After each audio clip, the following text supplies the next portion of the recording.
Hello and welcome to my channel. Today I have some still life in charcoal, and normally when artists draw still life they usually draw things like, or paint things like vases and fruit and things like that. I wanted to do something slightly different and I picked ancient Greece as my theme, and we have some military equipment used in ancient Greece. This is the Greek round shield aspis, the Corinthian helmet, and of course the Greek short sword kopis. I thought they would make great subject for this still life drawing, and this is how I put them together in a composition. So like I said, this was all done in charcoal. As my medium I use this yellowish Kohinoor sketching paper, and for the drawing tools I used woodless charcoal pencils and vine charcoal. So let me show you how it was done.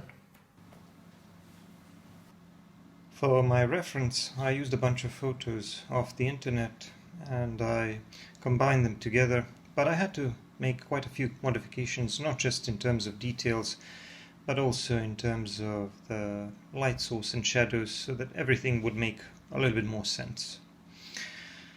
Right now I'm trying to bunch these objects together to create a nice and balanced composition, and I'm using a Staedtler HB graphite pencil for sketching. I normally start with a graphite pencil sketch and later I move on with charcoal.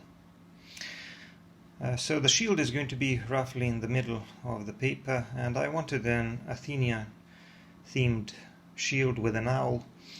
The Corinthian helmet, I wanted something that looks kind of menacing but not overly complicated. And the sword is a kopis sword. It's similar to a falcata. I don't really know what the difference is, but this isn't supposed to be 100% accurate. I'm just trying to make it look convincing enough. We also have to talk a little bit about the light source. The light source is normally coming from above, but in this case it's coming a little bit more from the left and the front, and that's the light source that I'm going to have to try to stay consistent with. So the light will be roughly around here and it will be casting shadows to the right. So if we understand that, there will be some highlight areas on our objects roughly in the middle but slightly more to the left. So that's something to keep in mind. The paper I'm working on is a 9 times 12 inches size paper. It's a Kohinoor yellowish sketching paper, and I picked this yellowish paper because I thought that it would contribute to this ancient aged look. And right now I'm moving on with charcoal pencils. I'm going to be using a combination of charcoal pencils and vine charcoal, as I've already mentioned. And the charcoal pencils that I use are Warson woodless charcoal pencils. You can use any brand, but I prefer woodless charcoal pencils because they're a little bit easier to sharpen. I tend to use 2 grades only, the medium one and the soft one. I do most of the drawing with the medium charcoal pencil, but I use the soft charcoal pencil for the darkest bits, because if you have a great range of value, that helps you create more depth and volume. Right now I'm using that medium charcoal pencil to define some of the darker lines between the objects and on the objects themselves. I'm also going to define the shape of this owl here. But after that I'm going to try to cover a little bit more of the shield so that I can establish a base color on top of which I will pull my highlights and draw the shadow areas. Now to cover larger areas, vine charcoal is a very useful tool, and that's what I'm using now. It's a vine charcoal stick. So this is natural charcoal, unlike compressed charcoal that is found in these woodless charcoal pencils.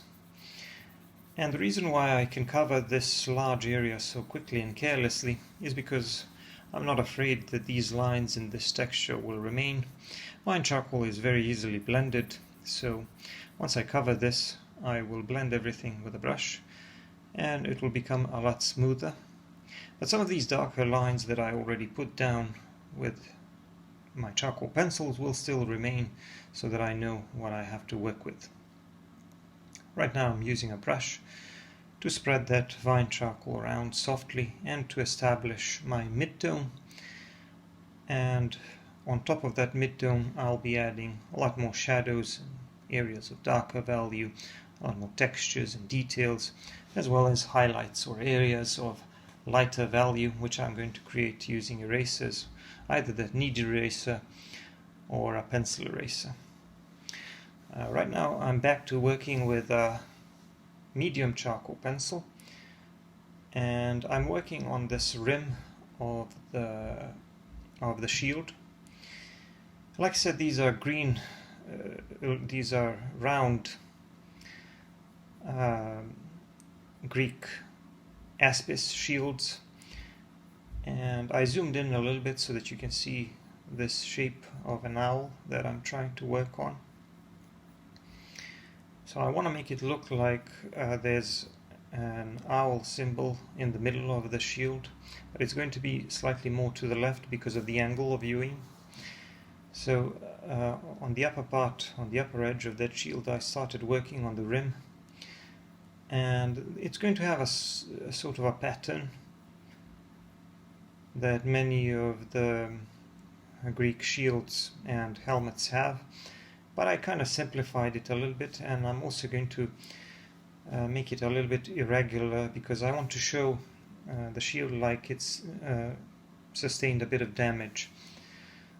And that's going to be one of the challenges here. I have to make these objects look not only as though they are made out of metal, but I also want to make them look like they're made out of worn metal that's been used in combat. So I'm working on this owl here and I'm using a combination of a pencil and tortillons.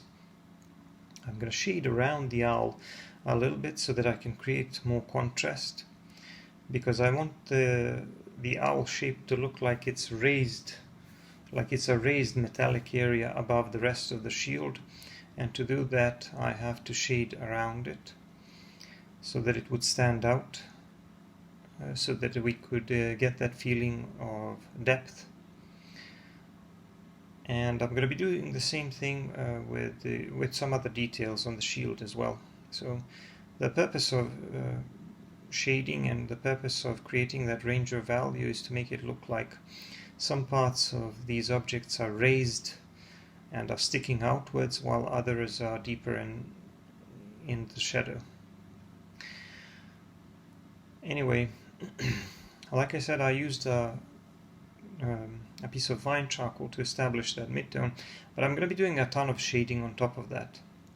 So here I'm trying to define the lower side of that rounded part of the shield, and you can see how I'm using a scribbling motion for shading, and I don't really care that I'm creating a bit of texture at this point because this is metal and I want it to have a little more texture. So once I go over it with a brush, some of that texture will remain, and I'm okay with that because I do want some texture to remain. I want it to look like old, worn out metal. Here I'm going to draw a lighter area with a pencil eraser, and that's because of the light source, which is coming from above and a little bit more from the left, as I've explained. So I made that area a little bit lighter.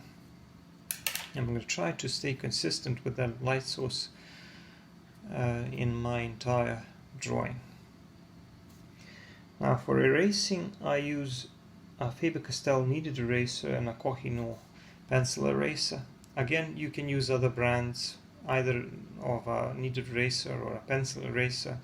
I know that a lot of people like to use a Tombow Mono Zero eraser, which is very thin and precise, so that's even better if you have it or if you can find it. But this Kohinoor pencil eraser works for me, so I can pretty much do with it whatever I like. I'm continuing with the shading of the shield, and keeping in mind that the upper part and the part of the shield to the left will be a little bit lighter and the right side will be a little bit darker. Another thing that I need to keep in mind is the fact that there will also be some reflected light here and there. So when you have these metallic objects, or any objects for that matter, there's usually a bit of reflected light coming from below, from the floor, or from maybe from other objects. So that's something to keep in mind as well. And that's why I shaded the lower left side of the shield to be a little bit lighter than the middle, because of that reflected light. Right now I'm trying to complete the shape of the owl, and you can see that I'm doing most of this drawing process with a medium charcoal pencil.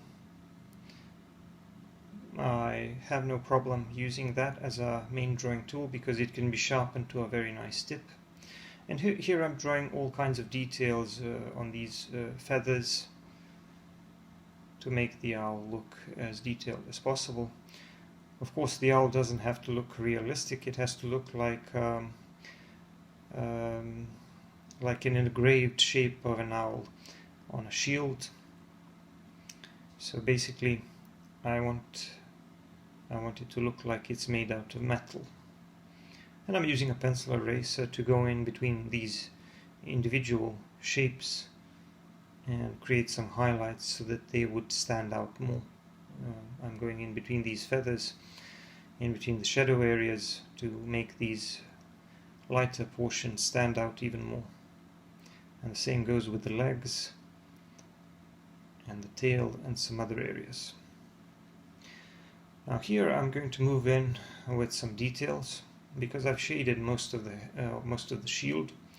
So I'm trying to create some rough texture, and I'm doing this quite randomly, by the way. I'm just drawing some darker patches here and there. I want to make it look like the metal is old and damaged.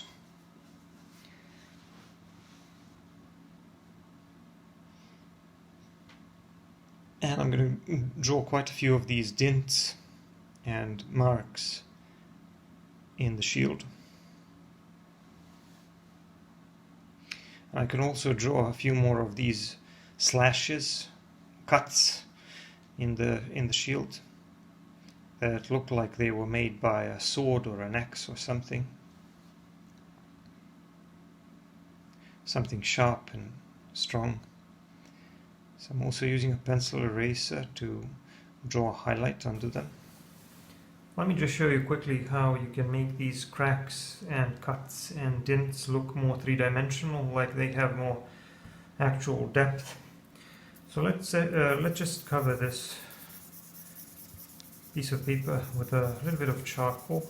I'm going to use some vine charcoal because it's easy to cover a large area and it'll be easy enough to erase it later.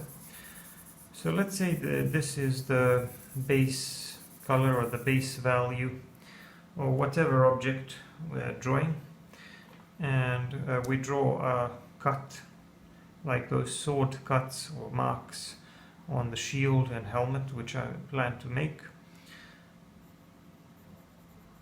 and it goes kind of like this.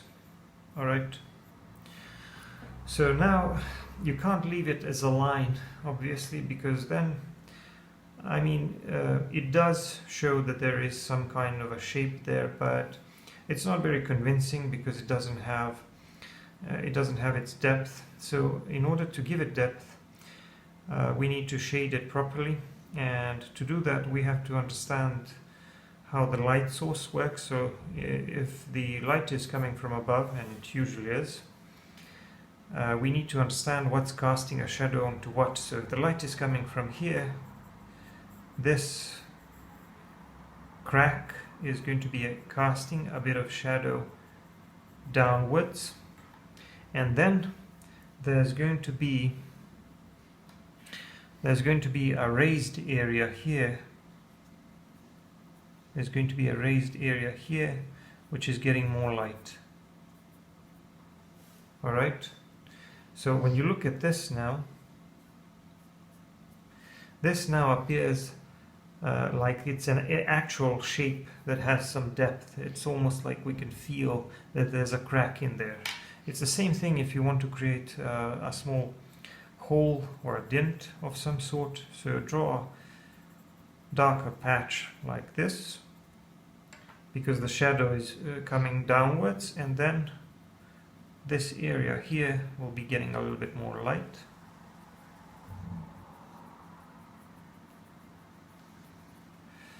And then we can feel like there's an actual hole in there. So that's just a couple of tips on how you can improve the realistic appearance of these damaged surfaces. And the reason why they look more realistic is because we're staying consistent with our light source.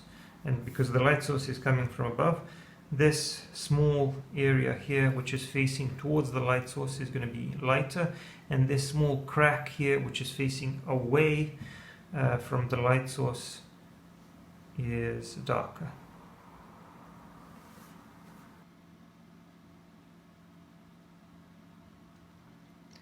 I'm drawing a few more of those cuts and a few more of those dents and cracks and things like that to make the surface of the shield more interesting, and making all of them a little bit more three-dimensional using the technique that I already explained. Some of them don't have to be of regular shape, some of them can be quite random. I'm going to make another cut here across the owl. I don't want to make this area of the shield undamaged, and maybe a dent in the middle. So a few more slashes across the shield. I think that'll make the whole thing a lot more interesting. And maybe I can damage the edge of the shield a little bit, create a few indentations here and there to really make it look worn out, like it's been in many battles or something. And another thing that I'm also adding more texture, another way that I'm also adding more texture is just by using my charcoal pencil and holding it sideways and creating some random texture. And I can also do the same thing with a pencil eraser, just to create some variation in that tone. Here I have to finish the edge of the shield, and also I have to define this area in between the shield and the helmet, so that the helmet would stand out against the shield. So when you create a composition like this, where some of the objects are overlapping, you have to make sure that you define them well so that they stand out against one another in contrast, so that when the viewer looks at the composition, they can immediately discern individual objects. And I'm doing a bit more shading using my charcoal pencil, and like I said, I can just hold my pencil sideways a little bit and allow it to produce a little bit more of that rough texture.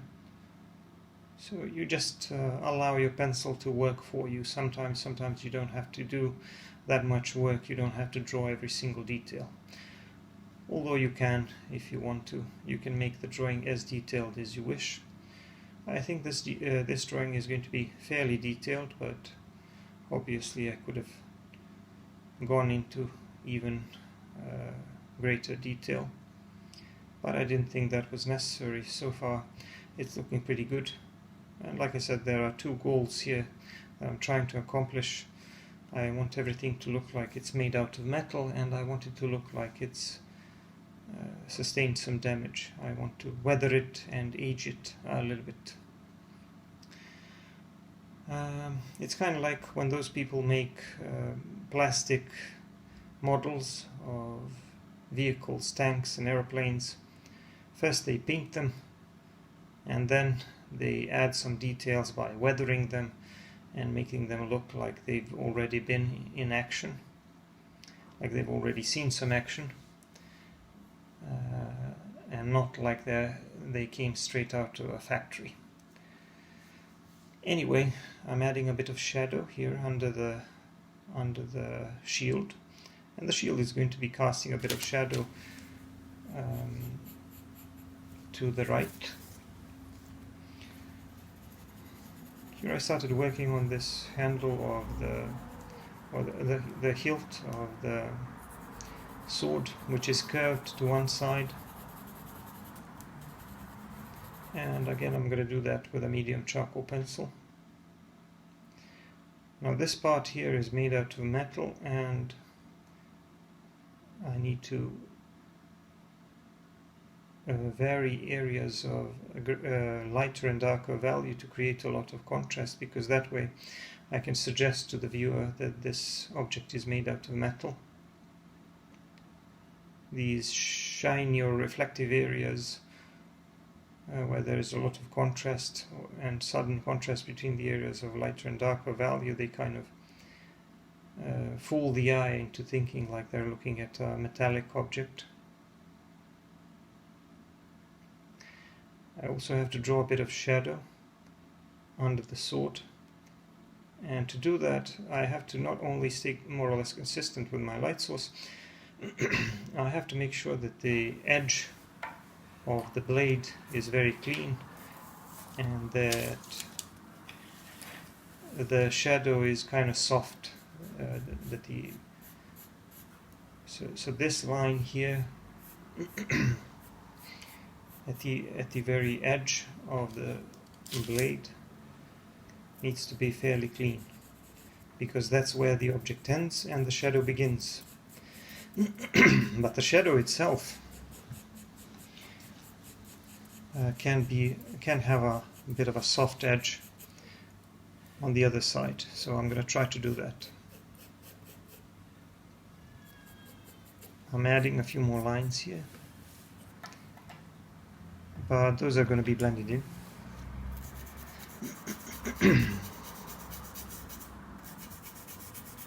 And now I'm using a brush to blend that, and also to create a softer soft edge towards us, and a cleaner edge to the sword. So you can use your brush to create a cleaner edge or a softer edge. If you want to create a cleaner edge, you point the tip of the brush towards that edge. If you want to create a soft edge, then you point the brush away from the edge. And here I kind of did the same, did both things at once. I created a clean edge around the edge of the blade, and a soft edge on the edge of the shadow, if that makes sense. Now I'm trying to create some variation in the value on the sword itself, because I want to make it look like the metal is reflecting some of the darker areas and also reflecting some of the lighter areas from the light source. So this rounded part, which is kind of sticking outwards, I'm going to make that a little bit lighter, and these areas which are kind of facing away from my light source, I'm going to make those a little bit darker. So sometimes you can't really use everything you see in your reference photo. Sometimes you have to improvise a little bit and allow yourself a little more artistic license with things. I'm not really sure if this is 100% accurate in terms of what it would look like in terms of shadows and reflections, but I think it's going to be close enough to fool the eye into thinking that it is realistic. So here, around this curved area, which is kind of protruding towards us, I'm going to create an area of lighter value. And I'm hoping that the contrast between these areas of lighter and darker value will be enough of a suggestion that we are looking at something that is made out of metal. I also added a little bit of damage to that sword, a few nicks and scores like that too, has been used in combat, and refine the shadow a little bit, so that now the sword really looks like it's sitting on top of a surface like a floor or a table or something.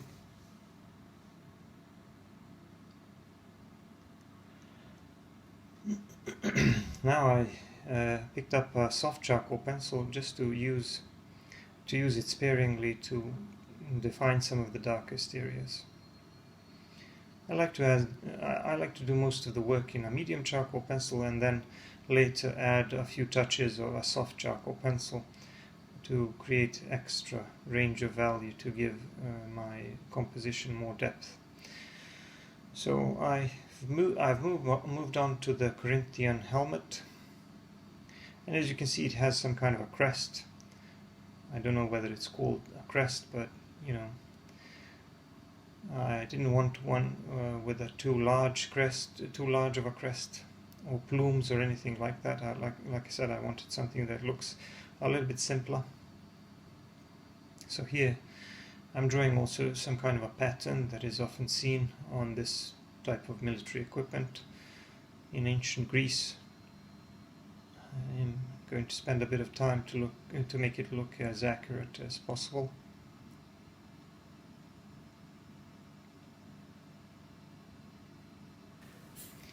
And then I will do a few more details on the background, because here I try to make some suggestions of some stones and bricks in the background. I wanted the floor to look like a patio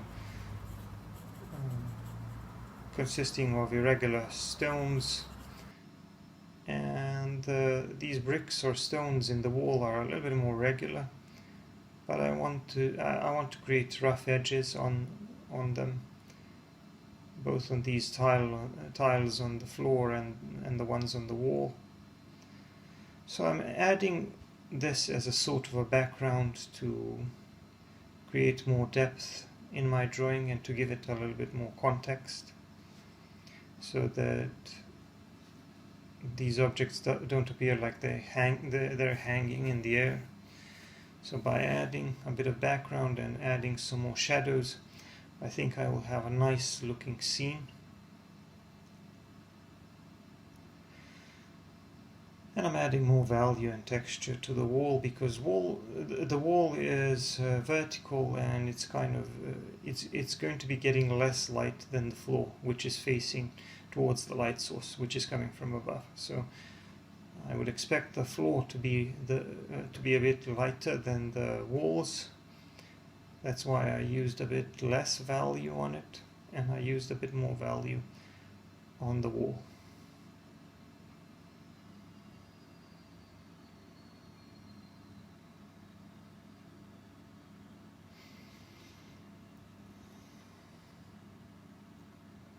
I'm doing a lot of blending with the brush, as you can see, because I want to spread enough value there, and I'm also pulling some highlights with a pencil eraser to make some of these tiles or stones stand out.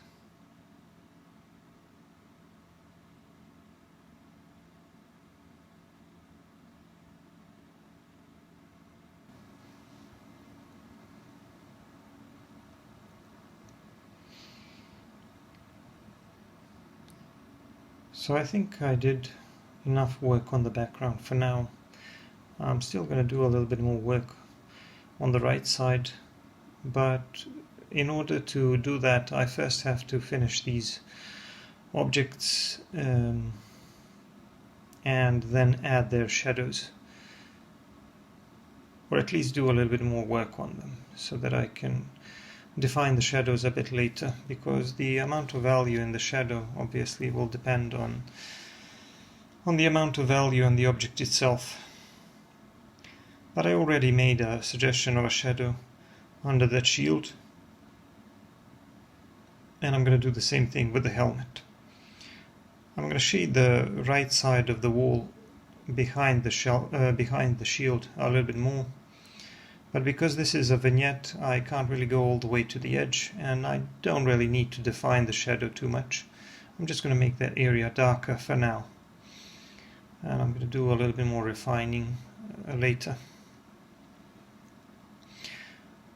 But in the process I lost some of the details on the wall, so I'm going to have to define some of these stones or bricks and draw a few details and cracks and things like that.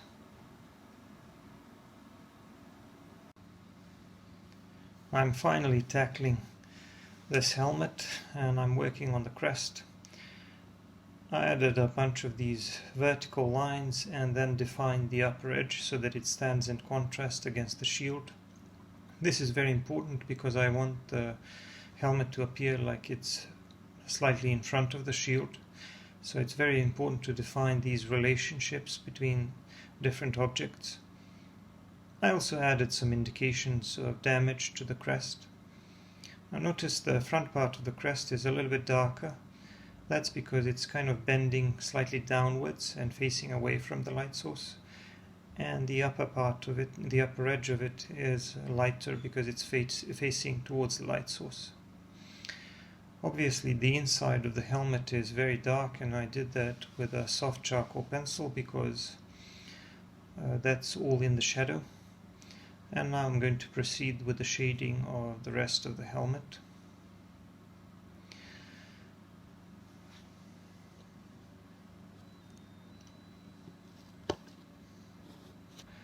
I'm going to do most of the shading here with a medium charcoal pencil.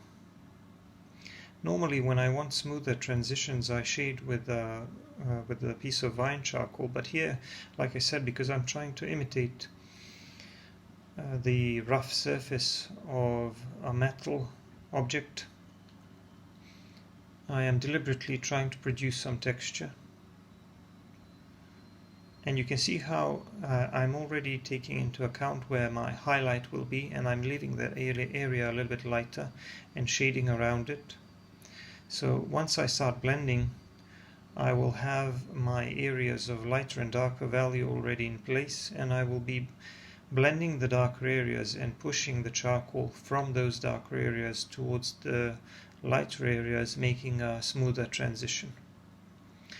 But as I've often mentioned with brushes, some of the texture will remain, and that's why, and that's a good thing here, because like I said, I'm trying to create that texture. So you can see now I'm going from those darker areas to the lighter areas and just leaving the highlight in the middle where the light is hitting the helmet.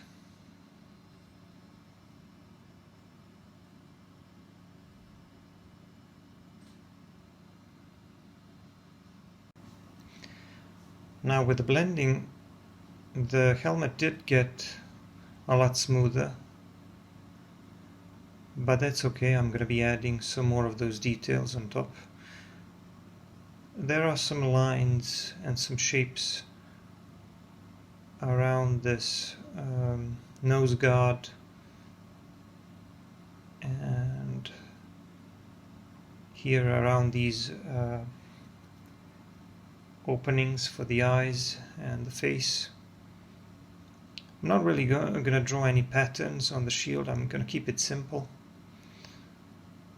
but I am going to add a few of these marks,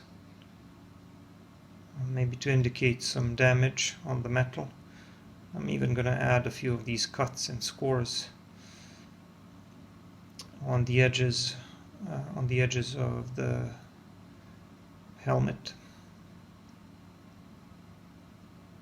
So I'm basically doing the same thing that I did with the shield and the sword, just trying to add a little more texture and some indications of damage. You can see how I'm trying to shade so that it is very clear where the helmet ends and the shield begins. I'm trying to keep those edges very clean. I added a few more cuts here and there.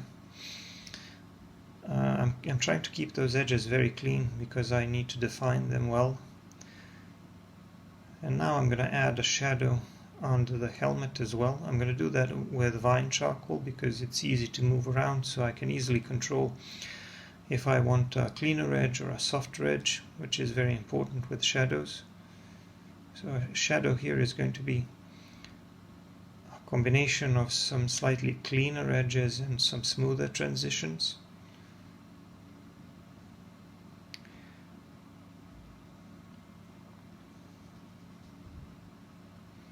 And I'm also pulling some highlights on the helmet, making some areas lighter where I think the light would be hitting the helmet, and where these parts which stand out would be the lightest.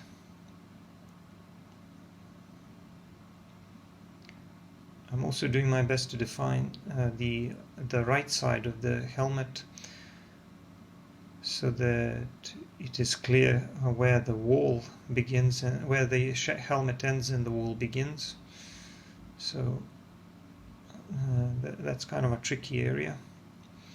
I went over the whole shield and the helmet a little bit, holding the pencil sideways, just adding a little bit of random texture, which is what I often like to do. And here, where the edge of this wall is, and in between some of these bricks, I added a touch of darker value just to define these areas a little bit more. But I think the drawing already looks pretty good. So these are just some of the finishing touches, and right now I'm just using a soft charcoal pencil to add an extra bit of dark value for those areas that need to be really, really dark, or at least a bit darker than the rest. So I'm using it very, very sparingly because, like I said, I like to do most of the work with a medium charcoal pencil. And I'm just straightening out some of the edges, just cleaning up the overall shape of the helmet and the other objects. The drawing here is finished. I'm going to put my signature in the lower left corner. And I hope you like this still life in charcoal. I'll see you in the next video. Don't forget to check out my other ones. You can see longer videos on Patreon. That's it for now, and thank you for watching. Bye.